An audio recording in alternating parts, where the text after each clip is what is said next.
I promised this video weeks ago. It's finally here. I decided to do a sit down chat because I think it'll just be much easier to go through in chronological order how I got to where I'm at from pregnancy to postpartum and even here 5 months out.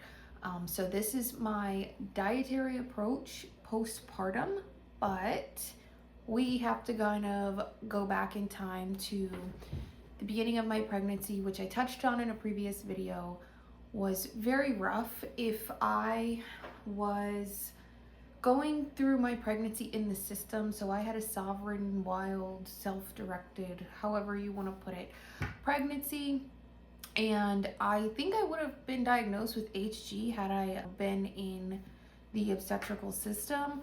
But yeah, it was very rough. So I was really sick from about 4 weeks to 18 weeks, couldn't keep anything down, couldn't eat, fainting, tachycardia. It wasn't just in the morning, so this would be 24/7. I also couldn't sleep because I had vena cava compression on both of my sides and my back, and that just means that you compress this vein and it kind of cuts off some blood flow and you get really dizzy and feel nauseous, and sometimes you can even faint. So I couldn't sleep and I was immensely ill. So that being said, beginning of my pregnancy, nourishment was pretty much non-existent. Whatever I could eat and would stay down is what I did. From about week 20 on, I could eat anything. I did not have sensitivities. I really didn't have any cravings. And that was like the first time I felt hungry, I remember, was at week 20. So that takes us all the way through the birth. I delivered a full-term baby. And very soon after, I kind of noticed some things. So I had heard this quote, or if you will, that it matters more what you eat postpartum than what you eat in pregnancy. And I read that while I was pregnant, and I was like, oh, that's interesting, because what I eat while I'm pregnant, I want to eat healthy because I want my baby to be nourished, etc., etc. But I very quickly discovered what that meant.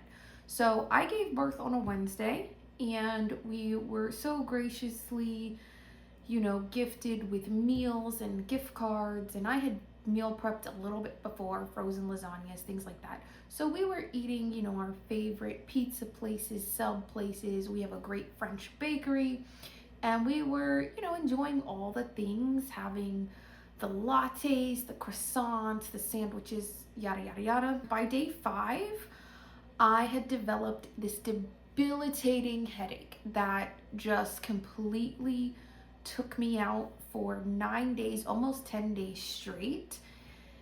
And I couldn't move. It would strike really bad at night, and I thought, okay, maybe I'm just dehydrated. I need more electrolytes because I'm nursing, and if you've ever nursed, you're so thirsty. I upped all of that. Still this terrible headache. I was monitoring my blood pressure, in case for symptoms or signs of eclampsia. Didn't really feel that was what was going on. And I consulted with my birth coach that I kind of talked to a few times during my pregnancy, and she said, this sounds like inflammation. And I went, oh yeah, I have been eating processed grains and conventional dairy. And prior to getting pregnant, I had cut out processed grains, lost a ton of inflammation, and was in the process of transitioning to freshly milled grains only. But then I got super sick for about 4 months, and that kind of just went out the window. I did a little bit of it during pregnancy, but in pregnancy, I could eat anything and I didn't feel sick, right? So when you're pregnant, you're said to be in this vital state where, lots of women will report that even if they had certain intolerances pre-pregnancy, they can tolerate it while they're pregnant. So whether it's gluten or conventional dairy, etc., etc. I felt fine. I didn't put on too much weight. I wasn't really monitoring that hard, but I would say I put on a normal amount of weight.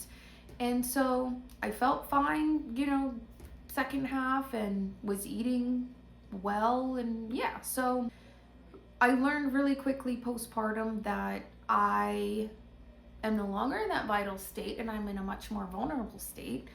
And so there were a few things I immediately had to start implementing. The first thing was I noticed I felt better when I ate or when I drank a hot cup of bone broth in the morning and in the evening. If I could do 2 times a day, it just helped with digestion. I was getting the gut inflammation under control, and it's very nourishing and warm. And postpartum, organs are still trying to get back to normal, and the easier foods that we eat for digestion, the better overall. I then went back to my raw dairy. I noticed those delicious lattes from that French bakery probably were not doing my inflammation any good with, conventional milk.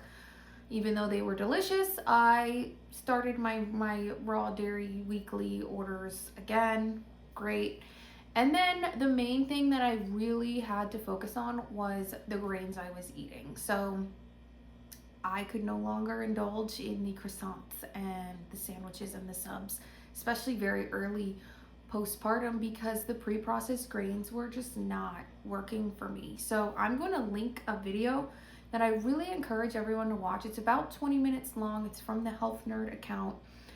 And it's about why medieval breads were so healthy compared to the slop that we have today.